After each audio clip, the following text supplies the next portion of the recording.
ఎన్నికల హింసపై సిఈసి ఆదేశాలతో కాసేపట్లో సిట్ ఏర్పాటు. ఏపీలో ఎన్నికల హింసపై నిన్న సిఈసి బదిలీలు సస్పెన్షన్ల వేటు అనంతరం ఇవాళ రియాక్షన్ ఉండబోతోంది. సిట్ ఏర్పాటుకు సంబంధించి కాసేపట్లో సీఎస్ జవహర్ రెడ్డి ఉత్తర్వులు జారీ చేస్తారు. పల్నాడు కలెక్టర్, ఎస్పీ, అనంతపురం, తిరుపతి ఎస్పీలపై ఈ మధ్యాహ్నం 3 గంటలకల్లా శాఖాపరమైన చర్యలు చేపట్టాలని, మొత్తం చర్యలపై రేపటికల్లా రిపోర్ట్ ఇవ్వాలని ఆదేశించింది సిఈసి. ఈ పరిణామాలకు సంబంధించిన నాన్ స్టాప్ అప్డేట్స్ మీకు అందిస్తాం.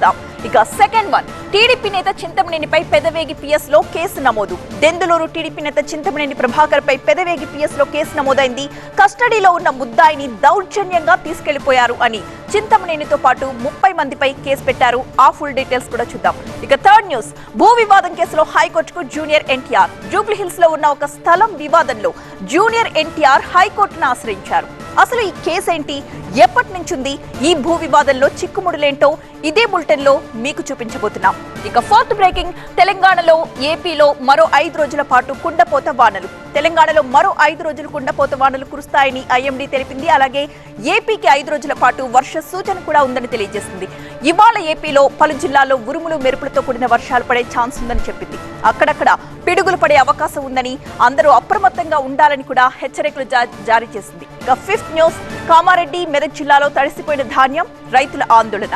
అకాల వర్షాలకు అన్నదాత కన్నీరు మున్నీరై విలపిస్తున్నాడు. తడిసిపోయిన ధాన్యం కొనుగోలు చేయాలని రైతులు డిమాండ్ చేస్తున్నారు. మెదక్ జిల్లా రామాయంపేట మండల కేంద్రంలో రైతులు ఆందోళన చేపట్టారు. కామారెడ్డి జిల్లాలో బిక్కనూర్, దోమకొండ, బీబీపేట మండలాల్లో అయితే వర్షానికి ధాన్యం తడిచి ముద్దైపోయింది. రైతులంతా ఆందోళనలో ఉన్నారు. ఇక సిక్స్త్ న్యూస్, అద్భుతమైన మెజారిటీతో మోదీకి మళ్లీ అధికారం అన్న అమిత్ షా. ప్లాన్ బి ముచ్చటే లేదు అంటున్నారు కేంద్ర హోంమంత్రి అమిత్ షా. తమకు అద్భుతమైన మెజారిటీ వస్తుందని, మోదీ మళ్లీ ప్రధాని అవుతారని ఏఎన్ఐకి ఇచ్చిన ప్రత్యేకమైన ఇంటర్వ్యూలో తెలిపారు ఆయన. మెజారిటీకి తక్కువ ఛాన్స్ ఉన్నప్పుడే ప్లాన్ బి గురించి ఆలోచించాలన్నారు అమిత్ షా.